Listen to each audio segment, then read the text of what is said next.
These lights are the worst. Let's take a look why.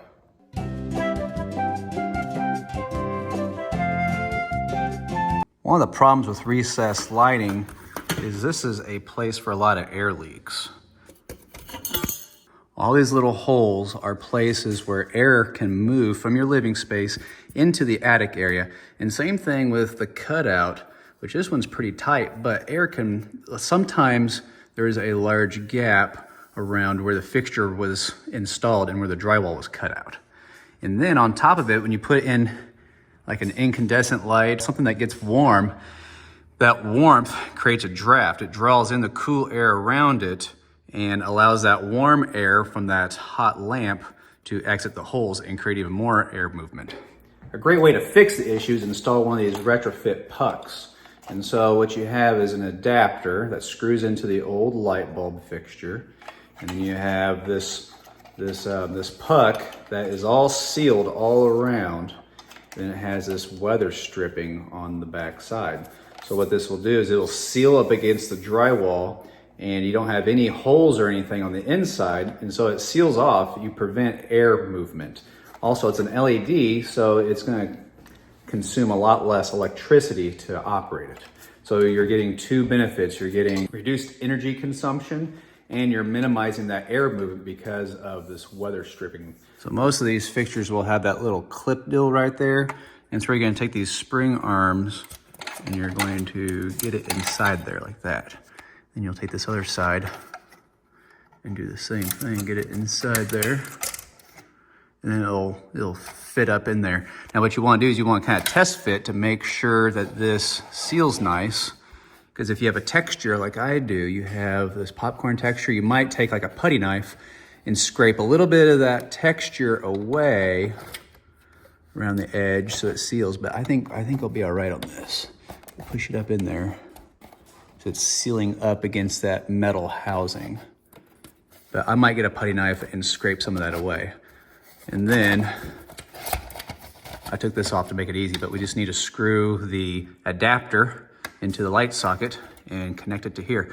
And then this fixture, which some of them will have this, yours may not.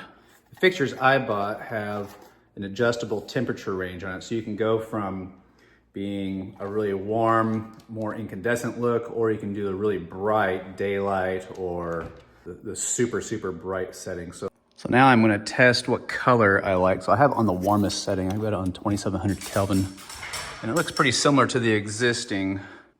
All right, now it's time to tuck it up in there, and just be aware that with the adapter, there might not be enough clearance, and this might, the top of it may hit the bottom of where the adapter goes. And so some recessed light fixtures like this one will have an adjustment. You have a, oh, where's it at? Like right there's a wing nut. You go right there, you can loosen that wing nut and you can push the top of this fixture up, so I'm gonna get you some more clearance. So make sure your wire's kind of tucked up in there. I'll shove it back in there. And I've already scraped away some of this texture that was sitting up high to keep that from sealing good. And it looks like we're sealed up well. So now I just need to do the rest of them in the house. Now we have all 8 LEDs installed with the same temperature, color temperature.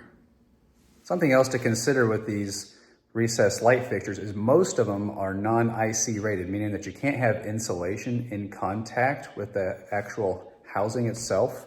And so that creates an issue up in the attic where you want to insulate your entire ceiling. However, when you get to that recessed light fixture, you can't cover it with insulation because it could overheat. At some inspections with my thermal imaging camera, I have seen temperatures over 250 degrees at those fixtures.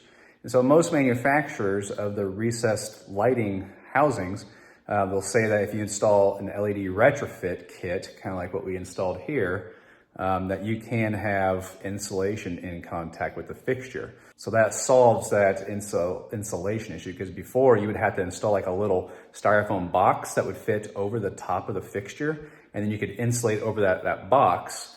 That's just extra pieces, extra material, extra details that you have to do. This is a lot easier of a solution. So if you like content like this, don't hesitate to like and follow. I'm a certified master inspector serving Southern Missouri. and I like helping homeowners understand the homes that they are purchasing and living in, and helping them make their homes better.